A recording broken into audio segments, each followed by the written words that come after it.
صبح کے ناشتے میں ایسی کیا چیز لے سکتے ہیں جو بال مضبوط کرے؟ اب آتے ہیں بالوں کی طرف.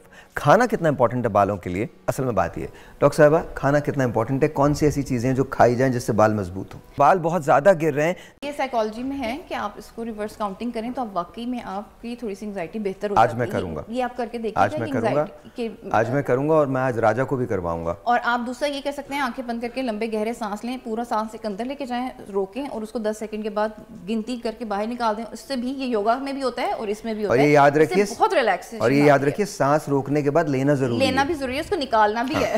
روکنا ہے اور دین نکالنا ہے. ورنہ کچھ اور بھی ہو سکتا ہے. آپ سانس روک لیں، خدا نہ کرے یہ مشق آپ بہت دیر جاری رکھیں. نہیں ایسا نہیں کرنا. تو پھر آپ صرف آوازیں سنیں گے. مرحوم بہت اچھے آدمی تھے.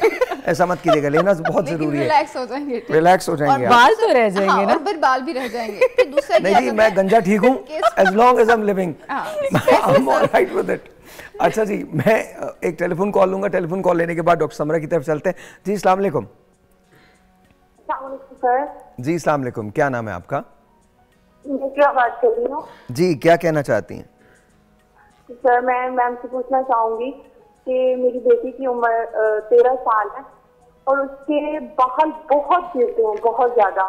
اوکے، میں ڈاکٹر سمرا. دوسری جو دوسری بیٹی ہے میری، اس کی ایج 8 سال ہے.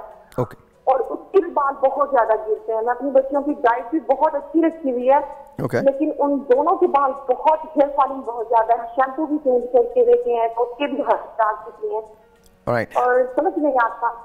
آپ ہولڈ رکھیے، آپ ہولڈ رکھیے، میں پوچھ رہا ہوں. ڈاکٹر سمرا، ان کی یہ کال کر رہی ہیں آئی تھنک لاہور سے ہی، اور ان کی جو بیٹیاں ہیں وہ 2 ہیں. ایک کی عمر 8 سال ہے، ایک کی عمر 13 سال ہے، اور دونوں کے بال بہت زیادہ گر رہے ہیں، جبکہ یہ کہتی ہیں کہ انہوں نے ڈائٹ بھی ٹھیک رکھی ہوئی ہے. جی اچھا، اس میں یہ ہو سکتا ہے ساحر کہ ان کو بالکل ایک پراپر ڈرمیٹولوجسٹ کے پاس جانا چاہیے. اس میں آئرن ڈیفیشنسی انیمیا بھی ہو سکتا ہے. اس میں ان کے پراپر ٹیسٹ ہوں گے. جبکہ یہ کہہ رہی ہیں کہ انہوں نے ڈائٹ بھی بہت اچھی رکھی ہوئی ہے. There must be some reason. اس میں ایگزامن کرے گا ڈرمیٹولوجسٹ. آبویسلی پراپر ایک ایگزامینیشن، اس کی انویسٹیگیشن کے بعد ڈائگنوسس بنتی ہیں کہ ہیئر فال کیا ہو، ریزن کیا ہے اس کا. دین پھر ہم اس کو ڈائگنوز کرنے کے بعد اکارڈنگلی اس کو پھر ٹریٹ کر سکتے ہیں. اوکے، تو ان کے لیے ڈرمیٹولوجسٹ کے پاس جانا ضروری ہے. جی جی. اس میں بچوں میں یہ ہوتا ہے کہ بچے بھی اسٹریس کا آف کورس اگر اتنا لمبے عرصے سے ہو رہا ہے، ڈائٹ بھی بہت اچھی ہے، یہ کہہ رہی ہیں سب کچھ ٹھیک ہے، تو there must be some reason جس کی وجہ سے بال گر رہے ہیں. بچوں میں بہت کامن ریزن ہوتا ہے انیمیا. سو بعض ڈائٹ تو لے رہے ہوتے ہیں بٹ ہیلدی ڈائٹ نہیں لے رہے ہوتے ہیں بچے، جس میں پروٹینس ایک پراپر ہونے چاہیے، امائنو ایسڈس ہونے چاہیے، بایوٹین ہونا چاہیے. تو وہ ایک پراپر ایک بیلنس ڈائٹ نہیں لے رہے ہوتے، جس کی وجہ سے پھر ہیئر فال انکریز ہو جاتا ہے. پلس چھوٹے بچوں میں بھی اسٹریس فیکٹر بہت ہے. میں اگین کہوں گی اسکولس میں برڈن بہت زیادہ ہے آج کل، جو ہم لوگ جس زمانے میں پڑھے تھے بٹ اب بہت زیادہ انکریز ہو گیا ہے. سو یہ بھی ایک فیکٹر ہے. تو جب آپ پیشنٹ سے ہسٹری لیتے ہیں، اس کو ایگزامن کرتے ہیں، تو پھر آپ پراپرلی ایک ڈائگنوز کرتے ہیں چیز کو، اور پھر اکارڈنگلی جو ہے آپ اس کو ٹریٹ کر سکتے ہیں. بچوں میں یہ بھی دیکھنا ضروری ہے کہ بچوں میں انفیکشن تو نہیں ہے. بچوں میں اکثر سر میں دانے بھی ہوتے ہیں، جوئیں بھی ہوتی ہیں، ان کی وجہ سے بھی بال بعد میں بچے خارش کرتے ہیں. جوؤں کی وجہ سے بال گرتے ہیں؟ جی، کیونکہ جوئوں کی وجہ سے بلڈ لاس ہوتا ہے. جوئیں ہمارا خون پیتی ہیں، اس کی وجہ سے انیمیا ہوتا ہے.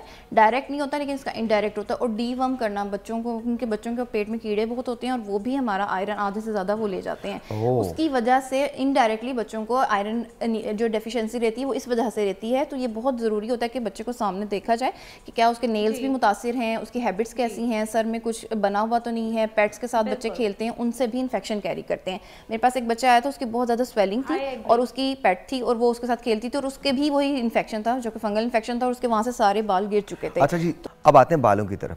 کھانا کتنا امپورٹنٹ ہے بالوں کے لیے؟ اصل میں بات یہ ہے ڈاکٹر صاحبہ، کھانا کتنا امپورٹنٹ ہے؟ کون سی ایسی چیزیں جو کھائی جائیں جس سے بال مضبوط ہوں؟ دیکھیں بہت زیادہ اس میں جو بھی آئرن کنٹیننگ ہے چیزیں، فیٹس کے علاوہ، ٹھیک ہے، لیکن فیٹس بھی اگر نٹس والے ہیں، جو نٹس کے اندر ہوتے ہیں، they are good for you. اس کے علاوہ آپ کی ویجیٹیبلز ہیں، لیکن ویجیٹیبلز اس طرح ہم ان کا بیڑا غرق کر کے پکاتے ہیں، اس میں کچھ نہیں بچتا. ہم تو مطلب پوری بربادی اتارتے ہیں، اس کو بھون کے اس کا کچھ نہیں ہم چھوڑتے. اس لیے کوشش کریں کہ سیلڈ فارم میں لیں. کبھی آپ نے وہ سبزیاں اگتے ہوئے دیکھی ہیں؟ ہاں. ان میں دراصل کچھ نہیں ہوتا. آپ ملیر چلیے میں آپ کو دکھاتا ہوں جو پانی انہیں دیا جاتا ہے نا, اگر آپ وہ دیکھ لیں تو پھر آپ کو سبزیوں کا پتہ چل جائے گا. جی ارشاد کہیے. دیکھیں یہ بات آپ بالکل ٹھیک کہہ رہے ہیں, کیونکہ جس وقت ہمارے پاس آ کے لوگ بات کرتے ہیں کہ جی ہم باہر کا نہیں کھا رہے, ہم گھر کا کھا رہے ہیں, انفارچونیٹلی اب جو ہم گھر میں بھی کھا رہے ہیں نا وہ کوئی اچھی چیز نہیں کھا رہے. ہم جو بھی آپ کے پاس آ رہا ہے گوشت کسی بھی فارم میں, میٹ, اس میں ڈیفینیٹلی ہارمونز انجیکٹڈ ہیں. ٹھیک ہے, آپ کے پاس ویجیٹیبلز آ رہی ہیں, دالیں آ رہی ہیں, اس میں فرٹیلائزرز ہیں, پیسٹیسائڈز ہیں, یہ ساری چیزیں ہیں اور وہ انفارچونیٹلی آپ کے اندر جا رہی ہیں, تو وہ بھی ایک پرابلم کریٹ کرتے ہیں. اس لیے بہتر یہ ہے کہ میں ہمیشہ یہ سجیسٹ کرتی ہوں, چاہے میں ہوں چاہے آپ ہوں کوئی بھی ہو, دنیا کا کوئی انسان بیلنس ڈائٹ نہیں لے سکتا. دیٹ از ون تھنگ جو کہ امپاسبل ہے. اگر آپ باہر کے ملکوں میں دیکھیں تو جب جیسے ہی بچے ہوتے ہیں تب سے لے کر وہ بوڑھے ہونے تک ان کی ملٹی وائٹامنس ان کی پینٹریز میں موجود ہوتی ہیں. ٹھیک ہے, کیونکہ آپ کی جو چیزیں نہیں آپ لے پا رہے ہیں وہ بہت ضروری ہے کہ آپ اس کو آرٹیفیشل فارم میں یعنی کہ ملٹی وائٹامنس کی فارم میں لے لیں, بجائے اس کی. یہاں پاکستان میں اکثر لوگ آ کے جب ہم ان کو ملٹی وائٹامنس دیں یا کوئی سپوز لائک بایوٹنس دے رہے ہیں اس طرح, تو آ کے کہیں گے ڈاکٹر صاحب ہمیں تو 2 مہینے ہو گئے کھاتے ہوئے. ٹھیک ہے, 2 مہینے کوئی اس کی ڈیوریشن نہیں ہے, ایٹ لیسٹ 3 منتھس اس کو لگتا ہے اپنا سائیکل بنانے میں. ٹھیک ہے, تو اگر آپ ساری زندگی بھی کھاتے ہیں تو اس میں کوئی پرابلم نہیں ہے. ٹھیک ہے, اور اکثر لوگ آ کے یہ کہیں گے جی ہم جب یاد آتا ہے تب کھا لیتے ہیں. اٹس ناٹ اے کینڈی مین. ٹھیک ہے, یہ وہ نہیں ہے کہ آپ نے چاکلیٹ کبھی کبھی کھا لی, ٹھیک ہے, یا آپ کو یاد ہے تو آپ نے کھا لی, اس کا کوئی سائیکل نہیں بنے گا. آپ کو اگر بال کبھی کبھی نہیں چاہیے اور ہمیشہ چاہیے, یا اسکن آپ کو ہمیشہ چاہیے اور کبھی کبھی نہیں چاہیے, تو آپ کو اس کے لیے ڈیفینیٹلی ایفرٹ کرنی پڑے گی اور چیزوں کو بیلنس کی طرف لے کے جانا پڑے گا. اور یہ آئی تھنک یہ ایفرٹ آپ کو خود ہی کرنی پڑے گی, آپ کو سیکھنا خود پڑے گا. بالکل. جی ڈاکٹر صاحب, وہ یہ ہے کہ اس کی ہیبٹ بنائیں کہ جو ملٹی وائٹامن جو چیز ہم باہر سے نہیں لے سکتے اس کو ڈیفینیٹلی ہمیں آرٹیفیشلی لینا ہے. تو ملٹی وائٹامنس ایک ہمارا مسٹ ہوں گے کہ ہم جو نیوٹرینٹس ہمیں چاہیے, لائک اگر ایک پیشنٹ کو بایوٹن سے بالوں میں فرق پڑ جاتا ہے یا آئرن اور زنک لینے سے فرق پڑ جاتا ہے. صبح کے ناشتے میں ایسی کیا چیز لے سکتے ہیں جو بال مضبوط کرے؟ انڈا اور دودھ. انڈا اور دودھ, جی بالکل. اور ساتھ اگر آپ 2 کھجوریں افورڈ کر سکتے ہیں تو آپ ضرور ایڈ کر لیں اس کے اندر, تو یہ بہت ایک ہیلدی ناشتہ ہو جاتا ہے جو کہ آپ کو بہت فائدہ دیتا ہے. اور اس کے علاوہ فروٹس میں اگر ہم آ جائیں تو نہیں, اگر ہم 5,000 روپے کا شلوار قمیض اور 8,000 روپے کے جوتے افورڈ کر سکتے ہیں, چاہے ہم کسی بھی اسٹارٹر سے تعلق رکھتے ہوں, تو اپنی صحت کے لیے ہم یہ تو کر سکتے ہیں. یہ وہ پرائرٹی سیٹ کرنے کی اور عادت بنانے کی بات ہے کہ ہم کہاں پہ اسپینڈ کریں, وہ چیز جو ہمیں چاہیے وہاں کریں, کہ ایسے فزیکلی دکھاوے کے طور پہ ہم وہ چیزوں کو لینا چاہیں. ٹھیک ہے, تو بہتر ہے کہ ہم اپنی جو ڈائٹ ہے اس پہ اسپینڈ کریں اور ہم اچھا کھائیں گے تو اچھا دکھیں گے بھی. ٹھیک ہے نا, تو انڈا اور دودھ, اور ساتھ میں اگر آپ یوگرٹ لے سکتے ہیں, جو کیونکہ کچھ لوگوں کو دودھ سوٹ نہیں کرتا تو وہ یوگرٹ بھی لے سکتے ہیں. ٹھیک ہے, وہ لیں. اور کھجوریں اگر آپ ایڈ کر لیتے ہیں, اور اگر کوئی فروٹ بھی ایڈ کر سکتے ہیں, لائک سیب ایڈ کر لیں, یا اگر آپ اس میں آج کل اسٹرابیری آ رہی ہے. اور ایک اور بات میں دہی پہ کہنا چاہتا ہوں, اس کو جا کے آپ گوگل کر لیجیے گا. یہ کہا جاتا تھا کہ دہی رات کو نہیں کھانی چاہیے, خدا کا واسطہ کوئی ٹائمنگ نہیں ہے, ایسا کچھ بھی نہیں ہے. پلیز میک شور کریں کہ دہی کو آپ اپنی ڈائٹ کا حصہ بنائیں. اور اس سے یہ ہوتا ہے کہ آپ کو ایسیڈیٹی کے پرابلمس بھی کم ہو جاتے ہیں, کیونکہ اکثر ہم جب ہمارے پاس پیشنٹ آتا ہے ہم اسے ملٹی وائٹامن دیں تو وہ کہتے ہیں ڈاکٹر صاحب اس سے تو پیٹ ہی بڑا ڈسٹرب ہوتا ہے, اس سے گیس بہت ہوتی ہے, اس سے میدا خراب ہو جاتا ہے. ایسا کچھ نہیں ہوتا, لیکن یہ کہ یہ بھی ہماری وہ ہے کہ ہم اسے کھانے کے بعد نہیں لیتے, اور اگر آپ دہی لیں گے تو آپ کو آدھے جو اسٹمک کے پرابلمس ہیں ان میں بھی بڑا افیکٹ